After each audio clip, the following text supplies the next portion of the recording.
Le château de Carouge est une maison habitée quelque part aux confins de la Normandie, au cœur du bocage, une jolie maison de briques et pierres et encore peuplée de ses tableaux et de ses meubles.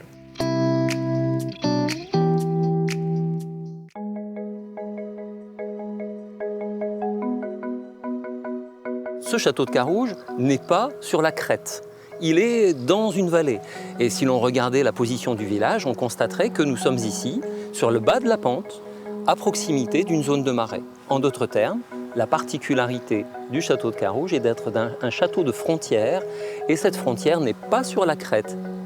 Autre particularité du château de Carouge, c'est que précisément construit dans ce fond de vallée, il est construit en grande partie en briques. L'argile est présente ici dans ce fond de vallée. Elle va constituer le matériau de prédilection pour l'édification du château de Carouge.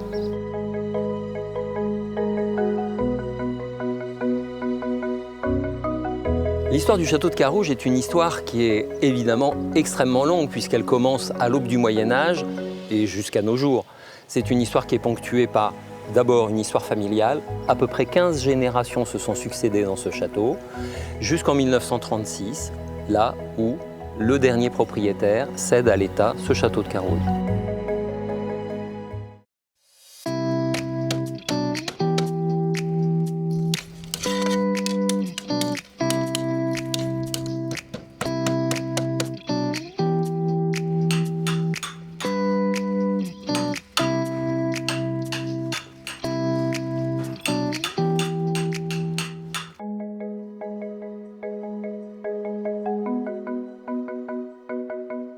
Le Centre des monuments nationaux a pour vocation d'entretenir et de transmettre aux générations futures les monuments qui lui sont confiés.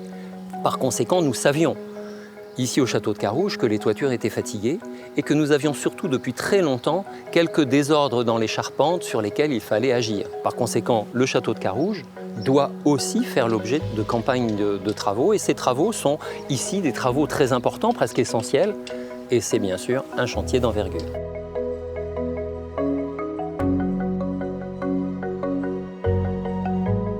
La dendrochronologie, c'est une technique qui permet, à partir des cernes produits par les arbres, de les replacer dans le temps par simple comparaison de leur largeur. Donc la dendrochronologie a un seul but finalement, c'est d'essayer de dater l'abattage des arbres et donc, dans la plupart des cas, de dater ensuite la mise en œuvre des structures charpentées, sachant qu'avant le 19e siècle, les bois étaient mis en œuvre verts et donc les charpentes étaient très rapidement construites.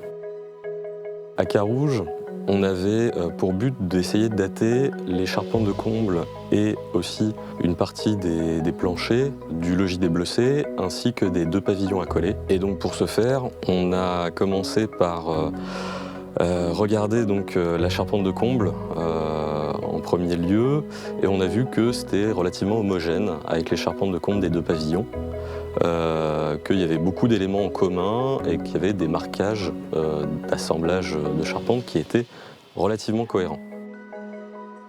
Au sein des différentes structures, on a fait 55 prélèvements en tout, qu'on a pu après ensuite traiter en laboratoire et bien sûr dater. Et l'interprétation des différents éléments datés, finalement, des différentes dates associées à chaque pièce de bois qu'on a pu dater dans les charpentes et le plancher du faux-comble, ont amené à considérer qu'on était bel et bien sur des dates d'abattage, donc des années d'abattage identiques, entre 1474 et 1476.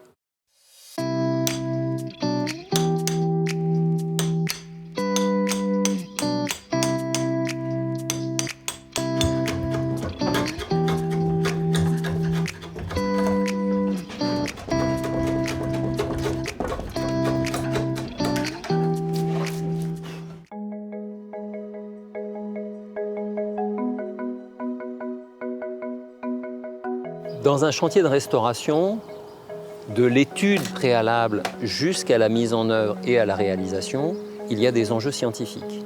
Ce sont ceux de la connaissance. Mais il y a aussi des enjeux de respect de l'identité du monument, y compris dans ses matériaux. Donc le choix des matériaux est déterminant. Il ne s'agit pas de trahir l'histoire, ni de travestir le monument par l'usage de matériaux qui ne seraient pas conformes à ce qu'ils étaient à l'origine.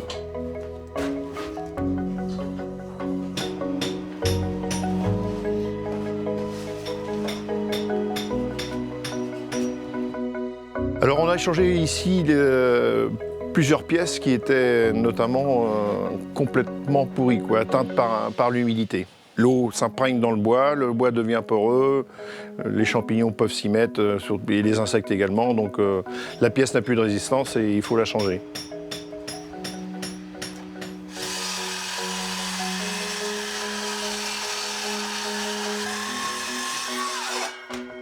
Toute la charpente du château de Carouge est en chêne et toutes les parties que nous avons supprimées pour faire des entures, on va les restituer en chêne également, des pièces qui ont une dizaine d'années de séchage pour que le retrait soit moindre sur l'ensemble de nos travaux,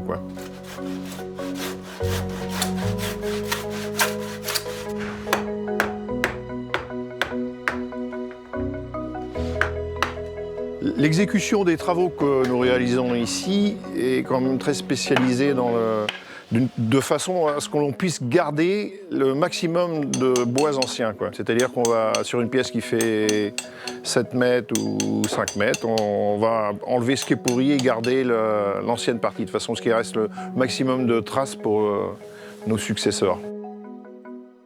Conserver le maximum de pièces anciennes permet aux jeunes générations qui viendront après nous de découvrir la mémoire du château, l'essence même de la fabrication de la charpente. Ils verront ce qu'il y avait comme bois, ils pourront refaire des datations, connaître les assemblages, notamment les tonneaux mortaises qui existaient, ou d'autres. Par contre, c'est un savoir-faire et un temps qui est beaucoup plus long que de changer une pièce entière, Le patrimoine, pour moi, il faut que ça reste essentiel dans la vie des Français. Il faut conserver ce qu'ont réalisé tous les anciens à toutes les époques, Tous les bâtiments qui sortent du commun, il faut les conserver. C'est la mémoire, c'est ça.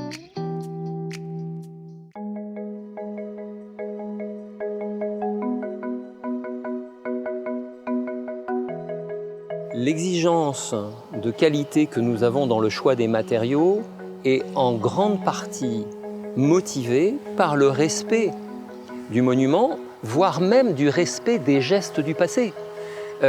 Si les ardoises n'étaient pas montées conformément à la manière dont les couvreurs du passé les avaient montées, d'une certaine manière, nous trahirions l'exigence qui doit être la nôtre dans le respect des monuments qui nous sont confiés. En d'autres termes, nous devrons respecter les techniques, les gestes et les matériaux afin que le monument raconte toujours de la même manière sa propre histoire.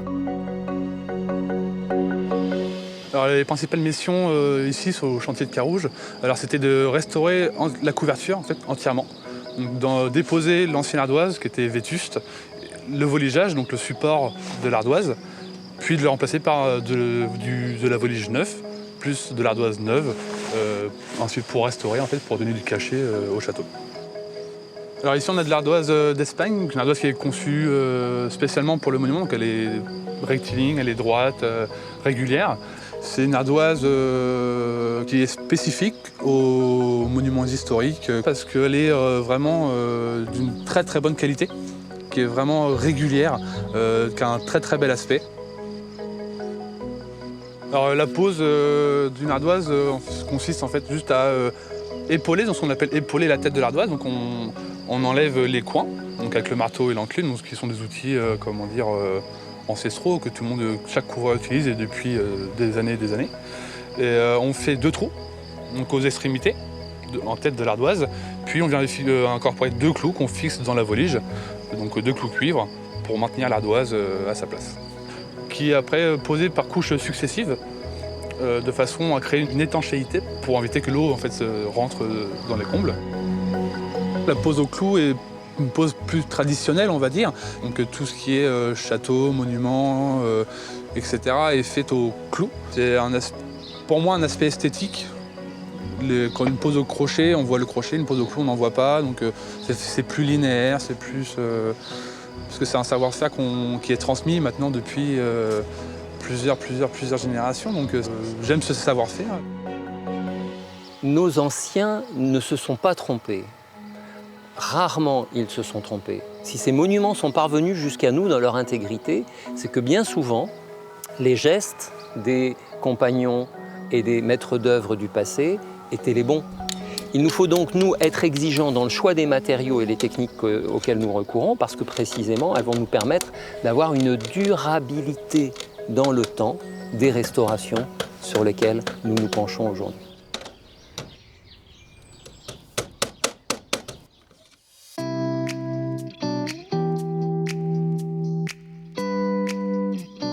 Vu qu'on travaille sur des monuments qui sont, comme on dit, historiques et qui ont une histoire, on fait partie de l'histoire en fait, de ce château au final. Bien sûr que c'est valorisant. On se dit, ouais, moi j'ai travaillé ici, j'ai la chance surtout de pouvoir travailler sur des châteaux exceptionnels comme ici à Carouge où c'est long, il faut prendre son mal en patience, Mais moi je suis fier de faire ces choses-là, puis aussi de redonner un peu de cachet à ces monuments de France qui sont parfois malheureusement laissés à l'abandon.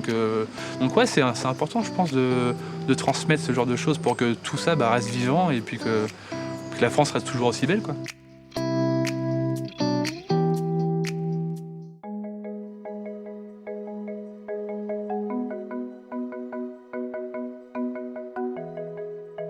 Le patrimoine est le reflet d'une forme de citoyenneté.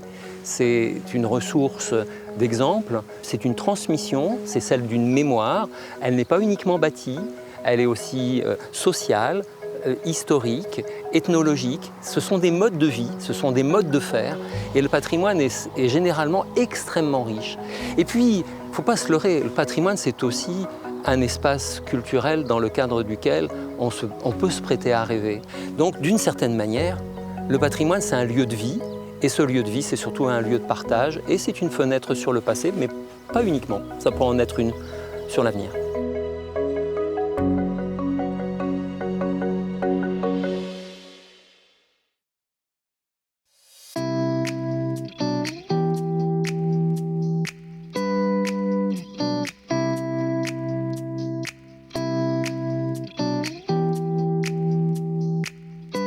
Quittez les autoroutes, prenez les routes de campagne, perdez-vous dans ces routes de campagne, laissez votre GPS et vous verrez, à un moment donné, vous verrez la silhouette d'une église, d'une abbaye, d'un ancien prieuré et peut-être même du château de Carouge.